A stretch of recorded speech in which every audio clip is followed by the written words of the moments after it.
సహాయక కార్యక్రమాల్లోని పాల్గొనే కార్యక్రమం ఒక ఎత్తైతే సీనియర్ ఐఏఎస్ ఆఫీసర్లు కూడా కూర్చొని ఈరోజు ఒక్కొక్క వార్డు తీసుకొని వాళ్ళు పర్యవేక్షించి వాళ్ళు డైరెక్ట్గా ఫీల్డ్ మీద దిగి ఒక్కొక్క ఇంటికి తీసుకెళ్ళి రేషన్ ఇచ్చే పరిస్థితి కూడా కనిపిస్తూ ఉంది. ఇన్ని జరుగుతున్నా కూడా సొంత ఖర్చుతోని ఒక పులిహార ప్యాకెట్ కూడా చేయించి వరద బాధితులకి ఇవ్వలేని జగన్మోహన్ రెడ్డి ఈరోజు ఎక్కడో బెంగళూరులో కూర్చొని లిటరల్లీ చెప్పాలంటే పులిహోర కబుర్లు మాట్లాడుతున్నాడు. సారీ, నేను ఎందుకంటే మాట్లాడుతున్నానంటే ఇంత జరుగుతుంది, ప్రపంచం అంతా చూస్తుంది, ప్రజలందరూ బయటికి వెళ్తే ఎస్ మాకు ఇది జరిగింది, మాకు ఇది అందింది అని చెప్తున్నారు, దాతలందరూ ముందుకు వస్తున్నారు.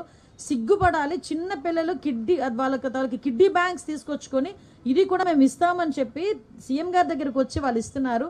కొంతమంది పిల్లలైతే చదువుకున్న పిల్లలైతే వాళ్ళ పాకెట్ మనీని తీసుకొచ్చి వరద సహాయ ప్రాంతాల్లో ఉన్న వాళ్ళందరికీ కూడా ఇవ్వాలని చెప్పి ఆలోచన చేశారు. కానీ ఇవన్నీ పక్కన పెట్టేసి ఎక్కడో బెంగళూరులో కూర్చొని